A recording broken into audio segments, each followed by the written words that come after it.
দর্শক, জাতির উদ্দেশ্যে প্রধান উপদেষ্টার ভাষণ পরবর্তী যে প্রতিক্রিয়া সেটি জানাচ্ছেন বিএনপির স্থায়ী কমিটির সদস্য সালাউদ্দিন আহমেদ। আমরা সরাসরি সেখানে ছিলাম।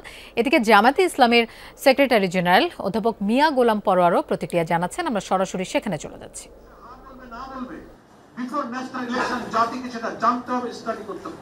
ইলেকশন কমিশন সেটা পাবলিক করবেন, ওয়েবসাইটে দেবেন, তারপর না এত ক্রিটিক্যাল বিষয়ে তিনি সিদ্ধান্ত নেবেন। অথচ সেই সুযোগ না দিয়ে দুইটা ভোট একজন ভোটারকে একই দিনে দিতে গিয়ে একটা সংকটে ফেলে দেওয়া হলো।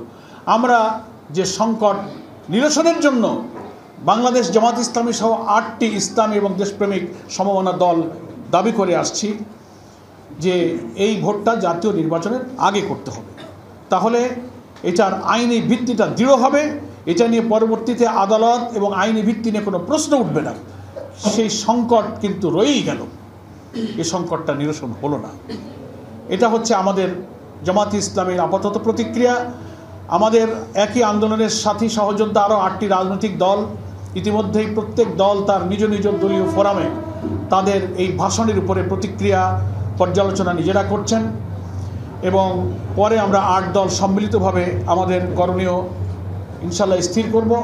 আমাদের শীর্ষ নেতৃবৃন্দ বিস্তারিত পর্যালোচনার পর সে ব্যাপারে আমাদের আরও প্রতিক্রিয়া ব্যক্ত করবেন। এই কারণে যে এই ভাষণের মধ্যে যেমন জুলাই জাতীয় সনদ বাস্তবায়নের আদেশ জারি হলো, গেজেট হলো, তেমনি গণভোট আর জাতীয় নির্বাচন একদিনে হলো। আবার গণভোটে যে ব্যালটে কি কি যাবে সেই বিষয়গুলো যাওয়ার কিছু বিষয় আজকে ভাষণে প্রধান উপদেষ্টা উল্লেখ করেছেন, সেটারও বিশ্লেষণ প্রয়োজন।